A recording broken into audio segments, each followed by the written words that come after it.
देखिए जूरिस्प्रूडेंस में आपका जो सोर्सेज ऑफ लॉ पढ़ाया जा रहा था, और कल जो हमने बताया था लेजिस्लेशन के बारे में, यानी कि विधायन के बारे में।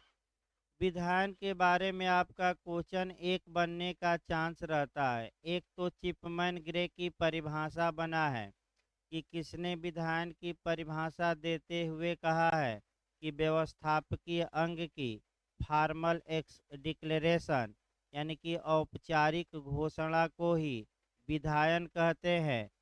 एक बार आपका एक बार आवाज़ चेक करिए तो लाइव क्लास में आ रहे हैं ना। देखिए आपका ये क्वेश्चन आपका बना है। दूसरा जो क्वेश्चन आपका बना है कि किसने विधायन को दो वर्गों में बांटा, सर्वोच्च और अधीनस्थ, तो आपका जवाब रहेगा सामान्य। तीसरा जो क्वेश्चन आपका बना है कि निम्नलिखित में से कौन सर्वोच्च विधायन है या कौन सर्वोच्च विधायन नहीं है, तो एकदम कॉन्सेप्ट क्लियर रखिएगा। संसद द्वारा बनाया गया कानून, फिर आपका राज्य विधानमंडल। तीन ही लोग बैठिए भाई, एक पर आगे बैठिए। हाँ यहाँ बैठिए अंदर। कपड़ा है थोड़ा पूछ लीजिए, वो कपड़ा वहाँ है ये ऊपर। देखिए आपका राज्य विधानमंडल द्वारा बनाया गया कानून अनुच्छेद 123 के तहत राष्ट्रपति द्वारा जारी किया गया अध्यादेश, और अनुच्छेद 213 के तहत आपका राज्यपाल द्वारा जारी किया गया अध्यादेश। ये जो भारत में चार है, ये सुप्रीम लॉ है, अर्थात सर्वोच्च विधि है। आपका सर्वोच्च विधान है ये सामान्य के अनुसार।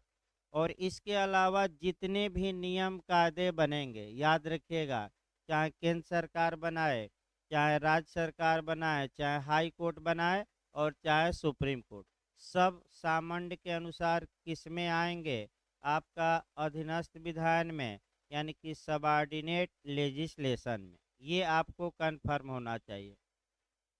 इसके बाद आपका वर्तमान समय में किसका सर्वोच्च महत्व है, आपका विधि के स्रोत का, तो विधायन का है। क्योंकि विश्व में आप देखिए तो ज़्यादातर प्रथाएं नहीं चल रही है, न्यायिक निर्णय भी कम आते हैं। तो सबसे ज़्यादा तेजी से विकास कौन कर रहा है, विधायन। इसके बाद आपका प्रत्यायोजित विधायन पर क्वेश्चन बनता है। वैसे ये क्वेश्चन आपका जूरिस्प्रूडेंस का ज़्यादा न होकर एडीला, यानी कि प्रशासनिक विधि में बनता है। तो प्रत्यायोजित विधान भी मैं कल बताया था, अच्छा उदाहरण भी बताया था कि जब विधायिका अपने विधि निर्माण के पावर को ट्रांसफर कर देती है किसी अन्य प्राधिकारी को या कार्यपालिका को, तब ऐसे पावर का यूज करते हुए कार्यपालिका द्वारा, यानी कि केंद्र सरकार या राज्य सरकार या डीएम या सचिव जो भी कहिए, के द्वारा बनाए गए नियम को, उपनियम को, विनियम को ही आपका प्रत्यायोजित विधान कहते हैं। और इस पीछे बैठिए भाई, अच्छे आगे बैठिए एकदम। इसका उत्तम उदाहरण हमने डावरी एक्ट की धारा 9 और 10 बताई थी, जहां की डावरी एक्ट में ही संसद ने कानून बनाया, और धारा 9 में केंद्र सरकार को और धारा 10 में राज्य सरकार को रूल बनाने की छूट दे दी। तो ये जो केंद्र सरकार धारा 9 के तहत, राज्य सरकार धारा 10 के तहत रूल बनाएगी, ये सबऑर्डिनेट लॉ नहीं होगा। सामान्य के अनुसार इसे क्या माना जाएगा, अधीनस्थ ला।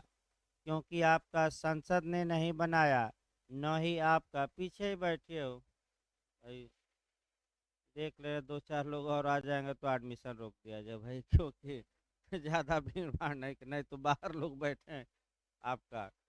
देखिए आपका ये सबऑर्डिनेट रहा। इसके बाद प्रत्यायोजित विधायन पर बिहार में ज़्यादा क्वेश्चन बनता है। और प्रथम केस कौन सा है, तो मैं कल बताया था इनरी दिल्ली लॉज एक्ट है। कितने जज से, सात।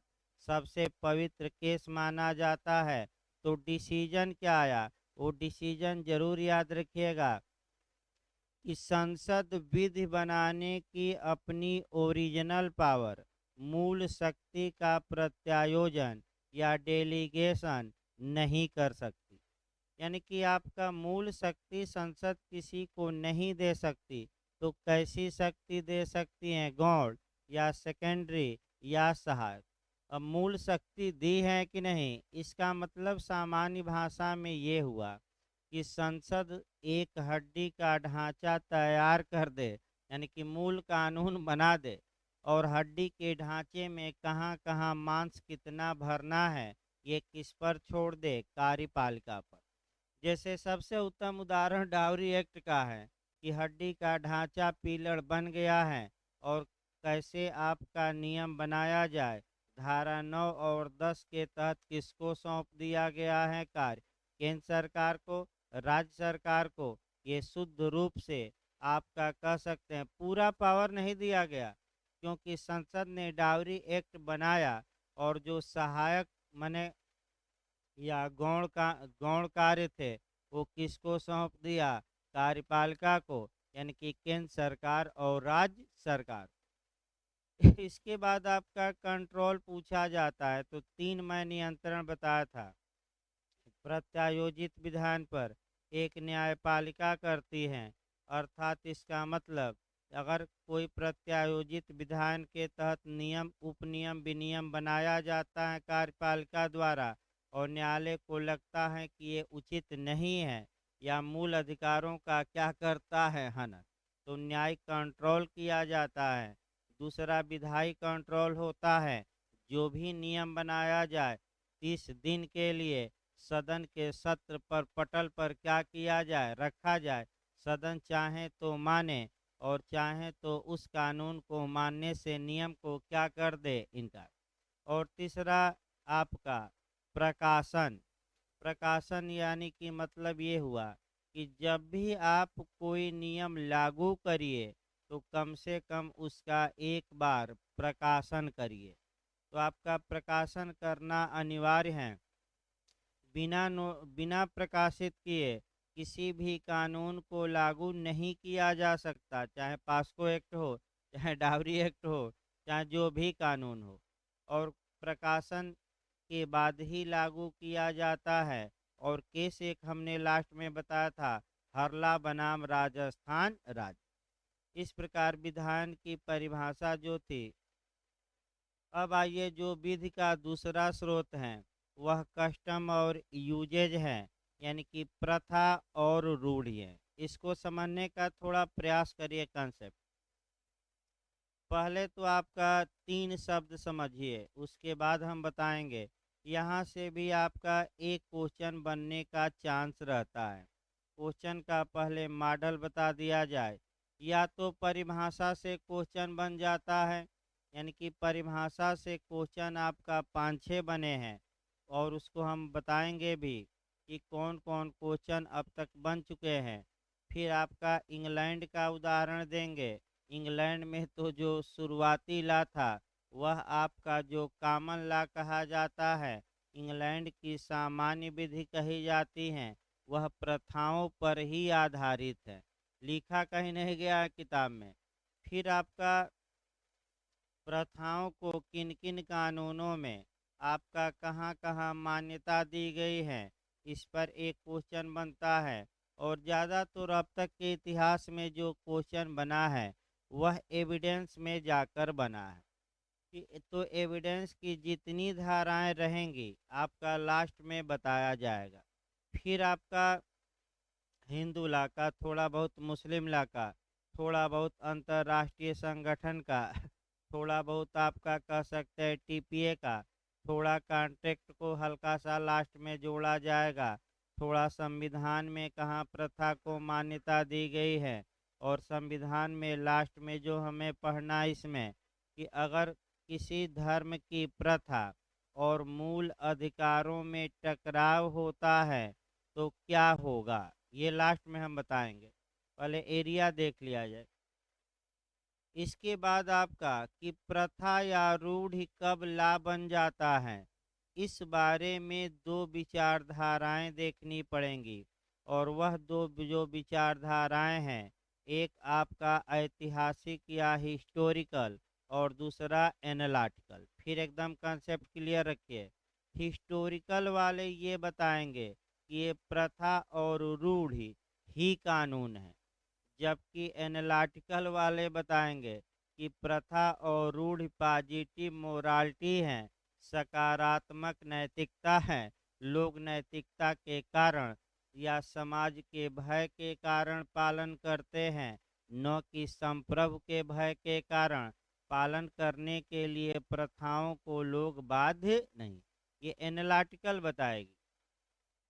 विश्लेषणात्मक विचारधारा ये बताएगी कि कोई प्रथा विधि तभी बनेगी या तो न्यायालय अपने निर्णय द्वारा उसको मान्यता दे दे, या संप्रभु समादेश द्वारा उस प्रथा को कानून के रूप में मान्यता दे दे। अन्यथा जो प्रथाएं हैं वे आपका विधि नहीं है। तो कौन सी विचारधारा प्रथा और रूढ़ को ही विधि मानती है, ऐतिहासिक, और कौन सी विचारधारा डिनाई करती है, विश्लेषणात्मक। तो विश्लेषणात्मक क्या कहती हैं ऑस्टिन के अनुसार कि कब प्रथा रूढ़ कानून बन जाएगा, या तो न्यायालय उसे क्या दे दे, मान्यता, मैंने अपने निर्णय द्वारा उसे मान ले कि ये प्रथा क्या है, सही है, या दूसरा संप्रभु क्या दे दे उस प्रथा पर, समादेश, कि इस प्रथा का लोग पालन करें, और नहीं तो कानूनन उन्हें क्या किया जाएगा, दंडित। ये कंसेप्ट एकदम क्लियर रहे। इसके बाद प्रथाओं के आवश्यक तत्व पूछे जाते हैं। मान्य प्रथा के आवश्यक तत्व, तो ये में जो क्वेश्चन बना है वह ये बना है कि प्रथा के लिए क्या आवश्यक है, तो ये हम बताएंगे, और प्रथा के लिए क्या आवश्यक नहीं है। जो बिहार इत्यादि में आपका क्वेश्चन बनता है वह आपका उर्दू में बना था कि आपका उर्फ बना था। बिहार का मॉडल है कि उर्फ किसे कहा जाता है, तो जो प्रथा और रूढ़ि होगी उसी को उर्दू में उर्फ कहा जाता है। न्यायिक पूर्व निर्णय को आपका नजीर कहा जाता है, और विधायन को हुकुम कहा जाता है। कि आपका कह सकते हैं कि क्या दिया गया, हुकुम दिया गया। हुकुम मतलब आदेश दिया गया कि तुम क्या करो। फिर एक बार याद रखिए, न्यायिक पूर्ण निर्णय भी कल शुरू ही हो जाएगा, वो भी न्यायिक पूर्ण निर्णय एक ही और बचा है। फिर एक बार याद रखिए, ये भी क्वेश्चन बन सकता है, प्रथा रूढ़ को हम क्या कहेंगे, उर्फ, न्यायिक पूर्ण निर्णय को क्या कहेंगे, नजीर, और हुकुम किसको कहेंगे, विधान को। अब आइए आपका आगे बढ़ा जाए। तीन शब्द पहले पढ़ने का प्रयास करिए।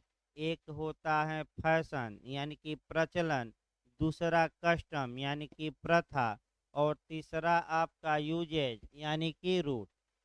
तो आपका पहला हो गया चलन या प्रचलन, इसको चलन भी कहते हैं। तीनों शब्द समझिए, प्रचलन, इसके बाद आपका प्रथा, और इसके बाद आती है रूढ़। देखिए, प्रचलन को कभी कानून नहीं माना जाता, और प्रथा और रूढ़ को ही यानी कि कस्टम और यूजेज को ही कानून माना जाता है। तो पहले तो आप समझिए कि फैशन है क्या। फैशन का मतलब हुआ देखा देखी कार्य करना। फैशन का मतलब हुआ आपका देखा देखी कार्य करना, यानी कि किसी विषय के बारे में एक जैसी व्यवहारचर्या दिखाना, एक जैसा कंडक्ट दिखाना। और दो उदाहरण मैं बता रहा हूँ इस पर, दोनों, ये एक उदाहरण इसमें से पूछा गया है, और उदाहरण गया है घास के मैदान का पूछा गया है। तो जैसे ही घास के मैदान का उदाहरण आए, और याद रखिए हालैंड को मारना है, और एक उदाहरण हम मैंने यही बताएंगे। दो उदाहरण से समझने का तीनों शब्दों को प्रयास करिए भाई। पहला हम उदाहरण बता रहे हैं, व्यवहार देखिए, प्रथा या रूढ़ का मतलब व्यवहारचर्या की सामान्यता, यानी कि जब एक विषय के बारे में ज़्यादातर लोग एक जैसा व्यवहार दिखाने लगते हैं, तो हम कहते हैं कि ये प्रचलन हो गया, फैशन हो गया। यही फैशन अगर 100-200 साल इत्यादि तक चलता रहे, तो ये कस्टम या रूढ़ि बन जाती है। और यही स्मरणातीत हो, यानी कि किसी को पता न हो कि ये फैशन कब से चला आ रहा है, स्मरण ही न हो, तो वही प्रथा किसमें कन्वर्ट हो जाती है, रूढ़ि में। तो अब आप लोग बताइए किसे विधि इसमें तीनों में माना गया है, प्रथा और रूढ़। सबसे प्राचीन कौन होती है, रूढ़। स्मरणातीत कौन होती है, रूढ़। और कौन स्मरणातीत नहीं होती लेकिन एंशियंट या प्राचीन होती है, प्रथा। तो किसे हमारा संविधान भी कानून का दर्जा प्रदान करता है, तो केवल दो को, प्रथा तथा रूढ़ि को। अब ये ना कहेगा कि प्रथा क्या होती है। अब उदाहरण देखिए, एक घास का मैदान है, घास के मैदान के दोनों छोरों पर दो गांव बसे हैं। एक व्यक्ति एक गांव से घास के मैदान से बीचों बीच जाता है। देखा देखी तमाम लोग उसी बीच रास्ते से आने जाने लगते हैं। ये फैशन हो गया, प्रचलन हो गया। जब घास इतने समय तक लोग आ रहे हैं कि घास पूरी तरह उखड़ गई, अगल बगल घासें लगी हैं, लेकिन बीच में पगडंडी बन गई, तो ये आपका समय निर्धारित नहीं है। इंग्लैंड में ज़रूर निर्धारित है। हम अभी केस सहित बताएंगे। भारत में कोई समय प्राचीनता का निर्धारित नहीं है कि 50 वर्ष से चली आ रही हैं, कि 100 साल से, कि 200 साल से। यानी कि जब घास उस पर से क्या हुई, पूरी तरह रोड से आपका निपट गई, तो वह क्या बन गई, प्रथा। और जब इतना लोग चल दिए आपका, कब से लोग उस रास्ते से चल रहे हैं, गांव के किसी भी व्यक्ति को ये बात पता ही नहीं है, तो वह यूजेज बन गया और रूढ़ बन गया। यानी कि जब उस रास्ते से धूल उड़ने लगे पूरी तरह, आसपास घास है और बीच में क्या उड़ने लगे, धूल, तो वह क्या बन जाएगी, रूढ़।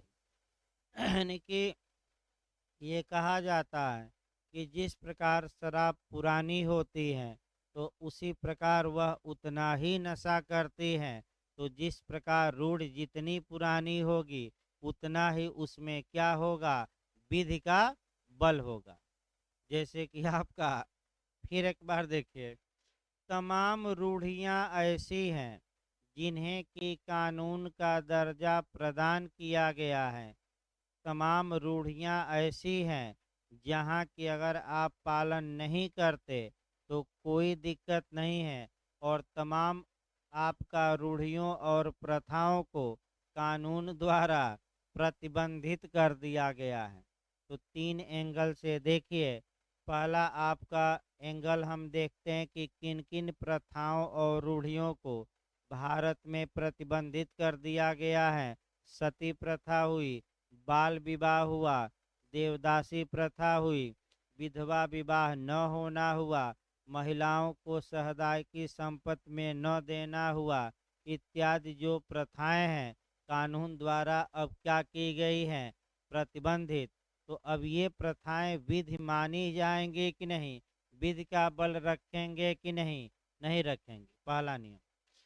दूसरा ये है कि तमाम प्रथाएं ऐसी हैं जिनका अगर समाज पालन नहीं करता है, तो कानूनन उन्हें कोई दंड नहीं दिया जाता। अब एक दो इस पर आइए उदाहरण। जैसे कि आपका अगर कोई व्यक्ति मर गया, तो भाई परंपरा ये है हिंदू विध में कि सिर का मुंडन करवाया जाए, पूरे बाल कटवाया जाए। तो अगर कोई व्यक्ति बाल नहीं कटवाता, तो क्या वह दंड का भागी होगा, नहीं, दंड का भागी नहीं होगा। भले समाज उसकी क्या करे, आलोचना। मैंने कुछ प्रथाएं ऐसी हैं जो समाज में चल रही हैं, लेकिन उसके लिए कहीं कोई दंड का प्रावधान नहीं। जैसे कि इंग्लैंड में देखिए एक प्रथा वहाँ भी उठाया जाए।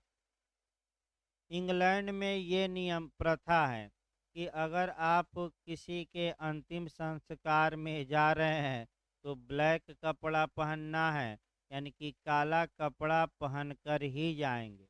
तो अगर कोई व्यक्ति सफ़ेद कपड़ा पहनकर अंतिम संस्कार में शामिल हुआ तो क्या न्यायालय उसे दंडित करते हैं? नहीं। यानी कि कुछ प्रथाएं ऐसी हैं जिनके लिए कोई सजा का प्रावधान नहीं है, चाहे तो समाज के लोग पालन करें और चाहे तो समाज के लोग पालन न करें। तो तुरंत ऐतिहासिक पर कवर करिए। ऐतिहासिक विचारधारा के अनुसार लोग प्रथा और रूढ़ि का पालन किसके प्रेशर में करते हैं? आपका समाज के प्रेशर में, कि संप्रभु के प्रेशर में, कि भगवान के प्रेशर में? समाज के। तो ऐतिहासिक विचारधारा वालों के अनुसार प्रथा और रूढ़ि ही विधि हैं, क्योंकि विधि बनाई जाती है, नहीं, विधि पाई जाती है, बनाई नहीं जाती। ये तो जिष्ट होती है, लोक चेतना होती है। जब एक विषय के बारे में एक देश के लोग एक जैसा आचरण दर्शाते हैं तो कहा जाता है सेवनी के अनुसार कि उनके अंदर क्या आ गया है? नेशनल स्पिरिट, राष्ट्रीय भावना।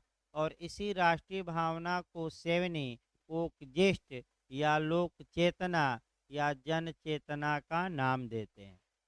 अब आइए एक एक करके चला जाए। पहला आपका जो प्रथा है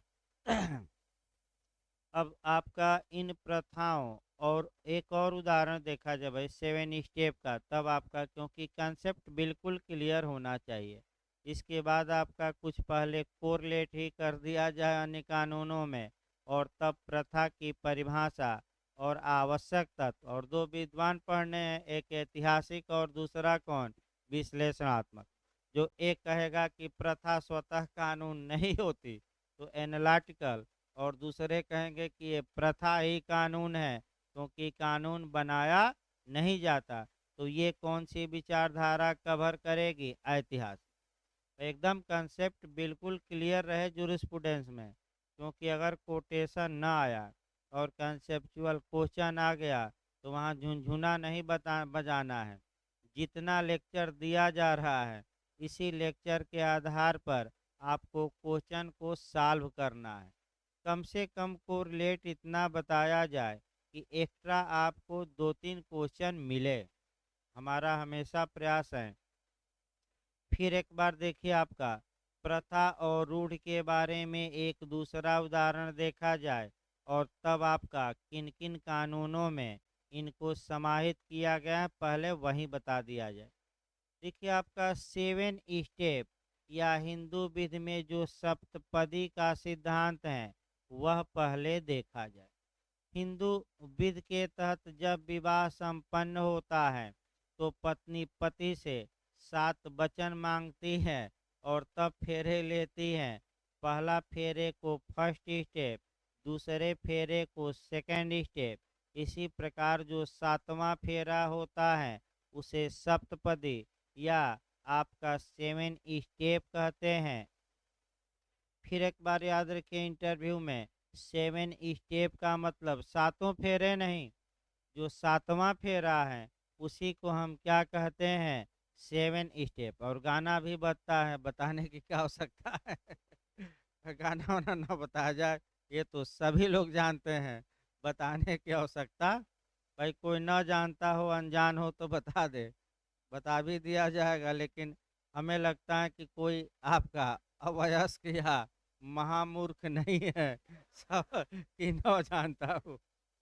अब ना जानता हो तो उसकी कमी है भाई। इतना बारात और नागिन मोरनी डांस करते हुए बारात में पहुंच रहे हैं, तो जानना क्या है? अनिवार्य है कि वैकल्पिक है? अनिवार्य है। आगे बढ़िए, अब आगे आपका देखिए। सबसे पहले कोई तो व्यक्ति होगा जो पवित्र अग्नि के समक्ष मंत्रोच्चार करते हुए 7 स्टेप का यूज करते हुए विवाह किया होगा। आप जैसे लोग उस समय भी बाराती बनकर गए होंगे और अपने गांव में जाकर रायता जैसे फैलता है उसी प्रकार बातों को फैलाए होंगे कि वहाँ तो विवाह ऐसे हुआ था। तो धीरे धीरे यह रायता गांव में फैला और लोग इसका अनुपालन करने लगे और विवाह में इस कर्मकांड को क्या करने लगे, पालन। तो जब पूरे भारत में इस कर्मकांड का पालन करते हुए विवाह संपन्न होने लगा, तो फिर सेवनी आ जाइए। सेवनी महोदय ये कहते हैं कि जब एक बात के बारे में किसी देश के ज़्यादातर लोग एक जैसा व्यवहार करने लगें, तो उसी को नेशनल स्पिरिट कहते हैं। यही वोकजिस्ट है, यही लोक चेतना है, यही राष्ट्रीय चेतना है, यही जन चेतना है और यही कानून है। तो अब आइए कि धीरे धीरे अन्य लोग भी इसका पालन करने लगे। अब ये आया कि भाई किसी को पता ही नहीं है कि सर्वप्रथम इस प्रकार से विवाह किस व्यक्ति ने किया। तो वह जो प्रथा है अब स्मरणातीत बन गई, और जैसे ही प्रथा स्मरणातीत बनती है, उसको एक अलग नाम दे देते हैं, क्या, रूढ़ या यूजेज। तो प्रथा और रूढ़ि दोनों ही कानून है, लेकिन बस समय का अंतर है। थोड़ा नवीन कौन है, प्रथा, और सबसे प्राचीन कौन होती है, रूढ़। अब कानूनी भाषा में देखिए, कानून पर आ जाए। पहले हम संविधान ही उठाते हैं, उसके बाद अन्य चीज़ें उठाएंगे। पहले कॉन्स्टिट्यूशन में इनको ऐड कराइए। भारत के संविधान में आपका पहले तो हमें भारत के संविधान का जो अनुच्छेद 13(3)(a) देखना है, जहाँ की लॉ को डिफाइन किया गया है। तो आप लोग बताइए, अनुच्छेद 13(3)(a) में लॉ को डिफाइन करते हुए कितनी बातों को लॉ माना गया है, 8। 6 बातें हटा दीजिए, 2 बातें जो ये लिखी गई हैं बोर्ड पर, कौन कौन, प्रथा तथा रूढ़। क्या प्रथा तथा रूढ़ को आपका विधि मानता है कि नहीं, संविधान मानता है। और किस अनुच्छेद में, याद करके जाइएगा, अनुच्छेद 13(3)(a) में।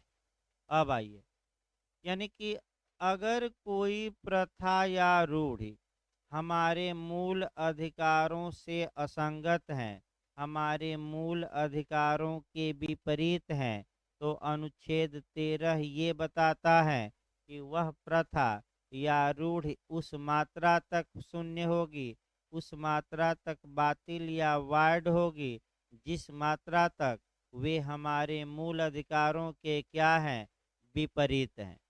तो क्या पूरी रूढ़ि होगी शून्य की, जिस मात्रा तक वह मूल अधिकारों का वायलेशन करती हैं। तो जैसे ही मात्रा शब्द आया, एक सिद्धांत याद रखिए, डॉक्ट्रिन ऑफ सेवरेबिलिटी यानी कि पृथक्करणीयता का सिद्धांत, रट कर जाइएगा। मात्रा शब्द जहाँ भी आ जाए, इस मात्रा तक, इस सीमा तक, इसका मतलब ये हुआ कि अलग अलग कर दीजिए बातों को, वैध बातों को अवैध बातों से क्या करिए, अलग। तो मात्रा जैसे ही आए झारखंड में पूछा, हाँ भाई झारखंड जे की भी वैकेंसी 110 पोस्ट लोग भेजे हैं कि आने वाली जल्दी हैं, यानी कि हो सकता है दिसंबर लास्ट या जनवरी में आ जाए। वहाँ भी जो सिलेबस हैं आपका यूपी जे से कम है, तो सब तो चल ही रहा है, अलग से पढ़ाने की कोई आवश्यकता नहीं है। जितना आपका पढ़ाया जाएगा सब आपका कम है, सिलेबस 5-6 किताबें हैं, तो लगभग आपका 6-7 जो किताबें हैं सब यूपीजे में चल रहा है। आपका कॉन्ट्रैक्ट हुआ वो भी चल ही रहा है, आपका तमाम चीज़ें चल ही रही हैं, कोई दिक्कत नहीं है। अगर आ जाए तो यूपीजे के साथ साथ वो भी क्या हो जाएगा, तैयार। क्योंकि भाई देखिए, मैं फिर एक बार आपको सलाह दे रहा हूँ, भले किताब न पढ़िए बेरेक, लेकिन लेक्चर एक बार जरूर आप देखकर नोट करते रहिए, क्योंकि आपका प्री निकलना मुश्किल है, यानी कि आसान नहीं है। आपका 50,000 लोग आपका फार्म डालेंगे और आप ये सोचेंगे कि नहीं और लोग नहीं पढ़ रहे हैं, तो और लोग जोरदार तरीके से लगे हुए हैं। तो आपको भी जोरदार तरीके से लगना है और भीड़ से एक कदम आगे बढ़कर लगना है, क्योंकि सामान्य बातें तो भाई सभी लोग जानते हैं। सामान्य बातों से एक दो बातें आप अधिक जानेंगे, तभी जाकर पहले प्री में होगा। भाई प्रयास करिए कि जो भले किताब न पढ़े, मैं बता दूं इस समय, लेकिन जो लेक्चर दिया जा रहा है एक एक शब्दों पर ध्यान दीजिए, और क्वेश्चन किस राज्य में कौन सा बना है और आगे क्या बन सकता है, हमें ये भी ध्यान रखना है। क्योंकि आपका आगे कौन सा क्वेश्चन बन सकता है मॉडल, क्योंकि नया मॉडल आपका बनता है तो गलत न हो। फिर एक बार देखिए, आपका आगे बढ़ा जाए इसमें। पहले हम संविधान उठाए थे, फिर संविधान का अब अनुच्छेद आपका 25 से लेकर 28 तक पढ़ना है। अनुच्छेद 25 से लेकर 28 तक में धार्मिक स्वतंत्रता का अधिकार दिया गया है। धार्मिक स्वतंत्रता में वे प्रथाएं, धर्म की वे प्रथाएं भी शामिल हैं जिनका अनादिकाल से या प्राचीन काल से लोग पालन करते आ रहे हैं। अब देखिए कहाँ समस्या आती है। एक तरफ धर्म की प्रथाएं हैं, दूसरी तरफ हमारा मूल अधिकार है, दोनों में टकराव होता है। तो उच्चतम न्यायालय ने एक सिद्धांत प्रतिपादित किया, और वही सिद्धांत कंसेप्ट के लिए अच्छा बनाया जाता है। अगर किसी धर्म की प्रथा उस धर्म का एसेंशियल पार्ट है, आवश्यक अंग है, अनिवार्य अंग है, तो वह प्रथा मूल अधिकारों पर प्रिवेल करेगी। प्रिवेल करेगी मतलब अभिभावी होगी, क्योंकि वह धर्म की स्वतंत्रता में आएगी और वह प्रथा मान्य होगी, भले हमारे मूल अधिकारों का क्या करती है, उल्लंघन। लेकिन सतर्क रहिए, सुप्रीम कोर्ट के अनुसार क्या होना चाहिए, वह प्रथा क्या हो, उस धर्म का एसेंशियल, अनिवार्य क्या हो, अंग अंग हो। अब तमाम प्रथाओं को सुप्रीम कोर्ट ने माना अंग, तमाम को नहीं माना, वो अलग बात है, आगे डिटेल में चलेगा। जो अनिवार्य अंग धर्म की नहीं है प्रथाएं, तो वे प्रथाएं अगर हमारे मूल अधिकारों के विपरीत हैं, तो उस मात्रा तक वह प्रथाएं क्या होंगी, सुन। जैसे ट्रिपल तलाक पर बहस आया, तो जो भाई आपका विरोधी पक्षकार था, वह कह रहा था कि ये मुस्लिम धर्म का एसेंशियल पार्ट है, जबकि सरकार और जो महिलाएं याचिका दायर की थी, वह कह रही थी कि ये मुस्लिम धर्म का एसेंशियल पार्ट नहीं है। तो अगर सुप्रीम कोर्ट एसेंशियल पार्ट मान लेता, अनिवार्य अंग, तब ये ट्रिपल तलाक की प्रथा वैध होती। लेकिन सुप्रीम कोर्ट ने माना नहीं, और माना नहीं तो क्या हो गई, सुन। जैसे ध्वनि प्रदूषण, कि आप क्या धर्म के नाम पर क्या ध्वनि भाई प्रदूषण करना वैध होगा, तो सुप्रीम कोर्ट ने कहा कि लाउड स्पीकर से ही गाना बाना बाना बजाइए, ये धर्म का अनिवार्य अंग नहीं है। तो आप धर्म के आधार पर ध्वनि प्रदूषण कर सकते हैं कि नहीं, नहीं कर सकते। ये आपका हमने संविधान में। फिर संविधान में भले भारत का संविधान अनुच्छेद 395 अनुच्छेद हैं, वर्तमान में 12 अनुसूचियां हैं, विश्व का सबसे बड़ा संविधान है, लेकिन लाख बड़ा बना दीजिए, हर एक बातों को कानून या संविधान में आप लिख देंगे, ये किसी भी हाल में संभव नहीं। अतः हमने कुछ इंग्लैंड की परंपराओं को क्या किया है, जिंदा रखा है। जैसे कि आपका मंत्रिमंडल हो गया, मंत्रियों के प्रकार हो गए, और आपका इत्यादि जो बातें हैं, ये कहीं लिखी नहीं गई है कितने प्रकार के मंत्री होंगे संविधान में। ये तो इंग्लैंड की परंपरा को हमने क्या किया है, एडाप्ट किया है। इसका मतलब कि संविधान में इंग्लैंड और की परंपराएं भी कुछ समाहित हैं, लिखी नहीं गई हैं। फिर आपका प्रथा रूढ़ को हमने बताया, यानी कि हमारा संविधान भी प्रथा रूढ़ को विधि का बल विधि मानता है। अब आइए आपका एविडेंस में देखा जाए। एविडेंस वाला ही क्वेश्चन आपको याद करना है। और यहीं से आपका एक क्वेश्चन बनने का पूरा चांस रहता है कि आपका प्रथा और रूढ़ तथा अधिकार के बारे में किन किन धाराओं में विशेष प्रावधान किए गए हैं। अभी आपका पिछली बार ये क्वेश्चन बिहार में भी पूछा गया था और लोग झारखंड में भी पूछा गया था। मॉडल हल्का सा चेंज किया था, तो फिर एक बार सतर्क रहिए। आपका हम एविडेंस की वे धाराएं बता रहे हैं। पहली धारा देखिएगा 13। आपका कौन सी धारा देखेंगे? 13। इसके बाद 13 के बाद आपका 32 का खंड 4 देखेंगे, 32 का खंड 7 देखेंगे। इसके बाद आपका 48 देखेंगे, 49 देखेंगे। फिर आपका 92 का प्रोविजो नंबर परंतुक नंबर 5 देखेंगे। और फिर लास्ट में एक और धारा हम 57 बताएंगे, जहाँ की भारत में जो भी प्रथाएं प्रचलित हैं, सामान्यतः न्यायालय उनकी जुडिशियल नोटिस या न्यायिक अवेक्षा करने के लिए क्या है बात। तो एक आपका हल्का सा यानी कि प्रथा की न्यायिक अवेक्षा की जाएगी कि नहीं, रूढ़ की जाएगी। न्यायालय प्रथाओं को स्वयं स्वीकार करने के लिए क्या है बात। लेकिन लेकिन भी लगा है कि अगर न्यायालय को लगता है कि हम भाई सक्षम नहीं है इसको स्वीकार करने में, न्यायिक अवेक्षा करने में, तो जो पक्षकार ये कहता है कि ये प्रथा है आप मानिए, उससे सबूत की क्या कर सकता है माँ। करंट उदाहरण देखिए, जैसे कि आपका तमाम मंदिरों में विवाद उत्पन्न हुआ और महिलाओं का प्रवेश पहले से वर्जित था। सबसे ज़्यादा विवाद आपका महाराष्ट्र में उत्पन्न हुआ इत्यादि में। तो ऐसी कंडीशन में जब विवाद हुआ, उच्चतम न्यायालय में याचिका दायर की गई, तो आपका मंदिर प्रशासन कह रहा था कि ये हमारी प्रथा है। तो सुप्रीम कोर्ट ने ये कहा कि भाई प्रथा है तो ये कब से चली आ रही हैं, ये कहाँ कब से आ रही हैं, ये हमें बताइए। लेकिन मंदिर प्रशासन बता नहीं पाया, यानी कि लास्ट तक नहीं बता पाया कि कब से शुरू हुई। फिर आपका सुप्रीम कोर्ट ने कहा कि ये तो वर्तमान में आर्टिकल 14 का क्या है, उल्लंघन। फिर अनुच्छेद 15 का उल्लंघन है, क्योंकि लिंग के आधार पर आप क्या कर रहे हैं, विभेद।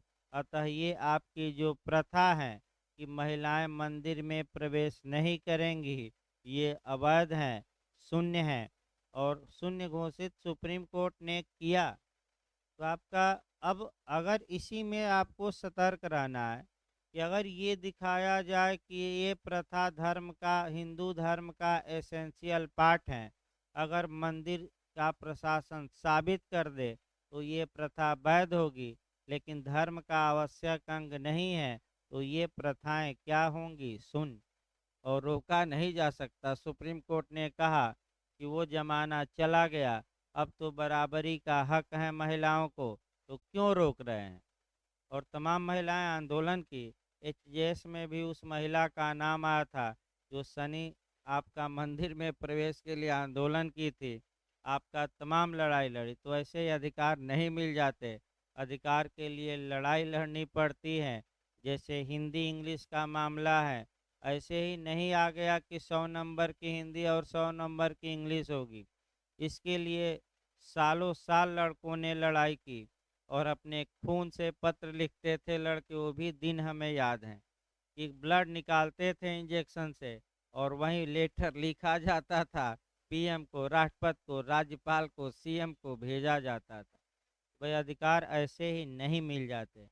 फिर आगे बढ़ा जाए इसमें प्रथा में, ये तो आपका, तो एविडेंस में आपका कहाँ कहाँ प्रथाओं और प्रथाओं को प्रश्रय दिया गया है। देखिए इसमें से आपका कई क्वेश्चन बनते हैं। देखिए मॉडल पहले याद रखिए, क्योंकि एविडेंस भी चलता रहे, कोई मने ये दिक्कत नहीं, भले थोड़ा समय लगे लेकिन कोरिलेशन भी चलता रहे, दो चार क्वेश्चन उधर से भी निकलते रहें। जो एक मॉडल बना है उसमें ऑप्शन था इनमें से कोई नहीं, तो उसमें देखिए कैसी धाराएं दी थी। इस तीन तीन चार चार धाराएं दी गई थी। दो अगर तीन धाराएं दी गई हैं तो दो धाराएं तो इस लिस्ट से थी और एक धारा बाहरी दे देता था बीच में, और अंतिम वाक्य दिया था इनमें से कोई नहीं। तो जब एक भी धारा अगर इन इस लिस्ट से क्या चली गई बाहर, तो वह ऑप्शन सही होगा कि नहीं होगा? नहीं होगा। दूसरी आपका तीन या चार चार धाराओं का ग्रुप दिया है, तो तीन तीन चार चार धाराओं का ग्रुप अगर दे तो ये सभी धाराएं याद करनी है, और किसमें ये सभी धाराएं हैं उसी को क्या मारना है? सही। ये क्वेश्चन जाकर देखिए। दूसरा जो क्वेश्चन बनता है कि 48 किसकी पूरक धारा है, तो 48 किसकी पूरक धारा है सप्लीमेंट्री? आपका 23 की, नहीं 13 की। तो 13 की पूरक धारा कौन है? ये क्वेश्चन आपका ज़्यादा यूपी जे यूपी एपीओ और उत्तराखंड में बना है, कई बार बना है। 48 किसकी पूरक धारा है या 13 की पूरक धारा कौन है? 48। आगे देखा जाए आपका, कह सकते हैं ये तो आपका अब कॉन्ट्रैक्ट में देखा जाए एक एक लाइन हर एक जगह पहले कोरिलेट ही हो जाए। जहाँ तक भारतीय संविदा अधिनियम की बात है, भारतीय संविदा अधिनियम की धारा 1 में ही प्रथाओं और रूढ़ियों को सेविंग की गई है, व्यावृत्ति की गई है, बचत किया गया है। और धारा 1 में ही भाई आपका जहाँ सेक्शन 1 में याद रखिए, कॉन्ट्रैक्ट के सेक्शन 1 में ही ये बात स्पष्ट बता दी गई है कि अगर संविदा से संबंधित पुरानी कोई प्रथा या रूढ़ि है और संविदा अधिनियम के विपरीत नहीं है, तो संविदा अधिनियम के साथ साथ वह रूढ़ियाँ भी क्या करेंगी? काम करेंगी कि नहीं? लेकिन कब शून्य हो जाएंगी? जब इस अधिनियम के क्या हो? विपरीत। फिर एक बार इसको समझिए। कॉन्ट्रैक्ट का सेक्शन 1 ये बताता है, सेविंग क्लाज स्पष्ट हेडिंग लिखी गई है, जाकर देखिएगा, कि अगर कॉन्ट्रैक्ट के विपरीत कोई प्रथा है तो वह प्रथा उस मात्रा तक शून्य होगी। लेकिन संविदा अधिनियम बन गया और पहले से संविदा के बारे में कोई प्रथा चली आ रही है रूढ़, और संविदा अधिनियम के प्रावधानों के विपरीत नहीं है, तो वे प्रथाएं आज भी क्या होंगी? लागू रहेंगी। अब टीपीए में आ जाइए सेक्शन 2। टीपीए की धारा 2 में प्रथाओं और रूढ़ियों को संरक्षण प्रदान किया गया है। तो जो प्रथाएं संपत्ति अंतरण से संबंधित थी प्राचीन, अगर वह टीपीए के विरोधी नहीं है तो वे प्रथाएं आज भी क्या रहेंगी? लागू। और टीपीए का विरोध करने पर क्या हो जाएगी? शून्य। आपका विरोध करने पर शून्य, आपका ये याद रखना है। टीपीए हो गया। अब हम देखते हैं मुस्लिम ला हल्का सा। मुस्लिम विधि में भी तमाम प्रथाएं ऐसी हैं जो आज भी लागू हैं। आपका यानी कि पैगंबर साहब के पूर्व अरब समाज में जो प्रथाएं लागू थीं, अगर पैगंबर साहब ने उन प्रथाओं को नहीं रोका था तो वे प्रथाएं आज भी मुस्लिम विधि का क्या है? स्रोत। लेकिन अगर जिन प्रथाओं को पैगंबर साहब या प्रॉफिट ने क्या किया था? प्रतिबंधित, अब वे स्रोत नहीं रही। अब ट्रिपल तलाक की जहाँ तक बात है, ट्रिपल तलाक का जो प्रावधान था वह पैगंबर साहब के समय नहीं था। ये जो उमैयद वंश आए, जिनको खलीफा का पद मिला था, उन्होंने ही ये परंपरा शुरू की थी। और आपका मने ट्रिपल तलाक की परंपरा पैगंबर साहब के समय नहीं थी, बाद में शुरू की गई थी। इसीलिए आपका हमें लगता है कि सुप्रीम कोर्ट ने भी ये माना कि उस समय की ये परंपरा न होकर बाद की है और अच्छी भी नहीं है। इसीलिए हमें लगता है कि वाइड घोषित कर दिया। फिर आ जाइए हिंदू ला। हिंदू ला में तो तमाम मिल जाएंगी बातें, लेकिन आपका तमाम कानून हैं। हिंदू विध तो ज़्यादातर परंपराओं पर ही चलती थी। अब 1956 और 55 में ज़्यादा कानून बना दिए गए हैं। तो एक दो उदाहरण ज़रूर हम बताएंगे। बिहार में पूछा गया था, फिर आपका एजेस में हिंदू लॉ में पूछा गया था। पहला, हिंदू मैरिज एक्ट की धारा 5 देखिए। हिंदू मैरिज एक्ट की धारा 5 दो हिंदुओं के बीच होने वाले विवाह के शर्तें बताती हैं, कंडीशन बताती हैं। पहली कंडीशन है कि आपका पूर्व में वह विवाहित न हो। दूसरी कंडीशन है कि रोगी न हो, इत्यादि, उतना डिटेल में। तीसरी कंडीशन है कि वधु है तो 18 वर्ष की आयु, और वर है तो 21 वर्ष की आयु क्या कर चुका हो, पूर्ण। चौथी आपका सप सपिंड है, और पांचवी प्रतिसिद्ध नातेदार। अब यही आपका जो चौथी और पांचवी कंडीशन है, यही आपको सतर्क रहना है। अगर दो व्यक्ति एक दूसरे के सपिंड के रिलेशन में आते हैं, तो आपका सपिंड का मतलब माता की ओर से ऊपर से 3 पीढ़ी और पिता की ओर से 5। ये आपस में ये जो लोग होंगे वह क्या बनाएंगे, सपिंड। और इनके बीच विवाह को रोका गया है। लेकिन फिर प्रथा पर आ जाइए। अगर पक्षकारों के बीच कोई ऐसी प्रथा रूढ़ है जो सपिंड में भी विवाह को सही मानती है, तो आपका कानून लागू नहीं होगा। उनकी प्रथाएं क्या होंगी, लागू। और सपिंड में विवाह किया जा सकता है। दूसरा, प्रतिसिद्ध नातेदारी में विवाह वर्जित है। लेकिन अगर कोई प्रथा या रूढ़ी हो जो प्रतिसिद्ध नातेदारी में विवाह को मान्यता देती हो, तो भले प्रोविटेड रिलेशनशिप में आता हो मामला, दो व्यक्ति विवाह करते हैं, तो वह विवाह क्या माना जाएगा, बस। यानी कि प्रथाहीन सपिंड और प्रतिसिद्ध नातेदारी में जिन इलाकों में प्रथाएं हैं, वे प्रथाएं आज भी जिंदा हैं, उनको प्रोटेक्ट किया गया है। तो किस खंड में किया गया है, आपका खंड 4 में और खंड 5। अब बिहार का मॉडल देखिए क्या बना है। बिहार का मॉडल ये बना है कि धारा 5 के किन शर्तों का उल्लंघन करके किया गया विवाह शून्य होगा, बातिल होगा, वाइड होगा। अब देखिए कितना अंदर से क्वेश्चन बिहार ने जे ने बनाया। तो हिंदू मैरिज एक्ट की धारा 5 की पहली शर्त, चौथी शर्त और पांचवी शर्त, इन तीनों का उल्लंघन करके किया गया विवाह क्या होगा, वाइड, शून्य होगा। इसका कोई मतलब नहीं होगा। आगे हिंदू लॉ हो गया। हिंदू लॉ की दूसरी जो हिंदू मैरिज एक्ट की धारा प्रथा पर देख सकते हैं, अच्छा, वह सेक्शन 7 है।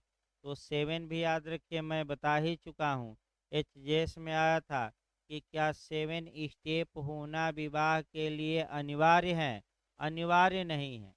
लेकिन अगर विवाह प्रथा के अनुसार हो रहा है, उस प्रथा में सप्तपदी का प्रावधान है, तो जब तक कि 7वां फेरा पूरा न हो जाए, विवाह संपन्न नहीं माना। यानी कि डिपेंड करता है, निर्भर करता है, डिपेंड करता है इस बात पर कि क्या विवाह उस प्रथा के अनुसार हो रहा है जिसमें क्या है, 7 स्टेप। तब तो भाई पालन क्या है, आवश्यक। और दूसरी प्रथा अगर पक्षकारों के बीच में है, उस प्रथा के अनुसार विवाह कर रहे हैं, तो 7 स्टेप का होना आवश्यक नहीं है। ये याद रखिए भाई दिमाग में। अगला हिंदू लॉ हो गया। अब न्याय का अंतर्राष्ट्रीय न्यायालय पिछली बार ही क्वेश्चन बना था, और मैं बताया भी था शुरुआती दौर में कि न्याय के अंतर्राष्ट्रीय न्यायालय के किस अनुच्छेद में अंतर्राष्ट्रीय विधि के स्रोतों का उल्लेख किया गया है, अनुच्छेद 38 में। और 38 का क्लाज पूछे तो 1 में। किसमें दिया गया है, 1। कितने प्रकार के 1 में, 38 के क्लाज 1 में स्रोत दिए गए हैं, 4। चारों क्रम मिलाने के लिए आता है, गलत ना हो। पहला ट्रीटी यानी कि अंतर्राष्ट्रीय संधियां, दूसरा आपका अंतर्राष्ट्रीय प्रथाएं, तीसरा सभ्य राष्ट्रों द्वारा स्वीकृत विधि के सामान्य सिद्धांत, और चौथा न्यायिक निर्णय और विधिशास्त्रियों की क्या रचनाएं और विधिशास्त्रियों के विचार। तो ए बी सी डी चारों मिलाने के लिए आता है, गलत ना हो। फिर एक बार बताइए तो, पहला कौन सा स्रोत है, संधि। दूसरा कौन सा स्रोत है, प्रथाएं। तीसरा कौन सा स्रोत है। देखिए तीसरा आपको, हमें लगता है कि ज़्यादा लोगों को नहीं समझ में आ रहा होगा। एक लाइन उदाहरण, सिविलाइज जो कंट्री है वह विधि के जो कॉमन प्रिंसिपल को स्वीकार कर ली है। इसका मतलब ये हुआ कि विश्व के ज़्यादातर देश अपने विधियों में, अपने देशों में जिन नियमों का पालन करते हैं और वे नियम एक समान हैं, वे भी अंतर्राष्ट्रीय विधि के स्रोत माने जाते हैं। तो बताइए दो तीन नियम ऐसा बताइए जो लगभग पूरे विश्व में लागू हो। रेस जुडिकेटा, तो प्रांग न्याय का सिद्धांत केवल भारत में लागू नहीं है, ये क्या है, सार्वभौमिक है। तो ये अंतर्राष्ट्रीय विधि का स्रोत है कि नहीं है। इसके बाद स्टापेल विबंध भी पूरे विश्व में लगभग लागू है। प्रत्यास्थापन का सिद्धांत हो गया इत्यादि जो है, ये चूंकि ज़्यादातर देश इसको मान्यता दिए हैं, तो ये भी प्रथा, ये आपका, और ये सी में आएगा, अनुच्छेद 38(1) के किस क्लाज में, सी में, यही कहा जाता है। अगला देखिए आपका कह सकते हैं कि अब शुरुआत की जाए परिभाषा से।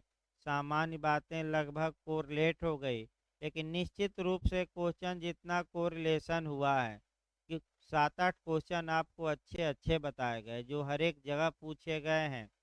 अब आ जाइए, सबसे पहले प्रथा की परिभाषा देखा जाए। प्रथा की परिभाषा में तमाम क्वेश्चन जे में बने हैं, आपका एलएलएम स्तर पर बना है। एलएलएम में तो ये बना है कि किसने इंग्लैंड की विधि को प्रथा पर आधारित माना है, तो पोलक और ब्लैकस्टोन विद्वानों का नाम आया है। आपका दूसरा जो ज़्यादा क्वेश्चन बनता है, घास के मैदान का उदाहरण, तो हालैंड मारिएगा। अगर, और तीसरा जो ज़्यादा बनता है कि राज्य के लिए विधि का वही महत्व है जो समाज के लिए प्रथा का है। ये कोटेशन बना है, और कोटेशन तो भाई याद करना ही पड़ेगा। यानी कि जिस प्रकार लीक पर गाड़ी चलती है, उसी प्रकार आपका माने लीक पर चला जाएगा। तो अब परिभाषाएं देखिए दो चार। देखिए आपका परिभाषा शुरू किया जाए, आपका क्या हो, पहले आपका जे स्टार्क की परिभाषा। ये परिभाषा अंतर्राष्ट्रीय विधि में भी आपका काम करेगी और आपका जूरिस्प्रूडेंस में, दोनों में पूछी जाती हैं। बैठियो, जे स्टार्क, देखिए ये क्या कहते हैं कि जो चलन या फैशन होता है वह प्रथा की प्रारंभिक स्थिति होती है। तो फिर तीन शब्द हम लिख देते हैं। पहला हमने क्या बताया था, प्रचलन। दूसरा क्या बताया था, प्रथा। और तीसरी क्या बताई थी। तो प्रथा की प्रारंभिक स्थिति कौन होती है, चलन या प्रचलन, कौन बताता है विद्वान, जे स्टार्क। यह याद रखना है, सही बात है, हम बता चुके हैं कि पहले क्या शुरुआत होता है, चलन, उसके बाद क्या आती है, प्रथा।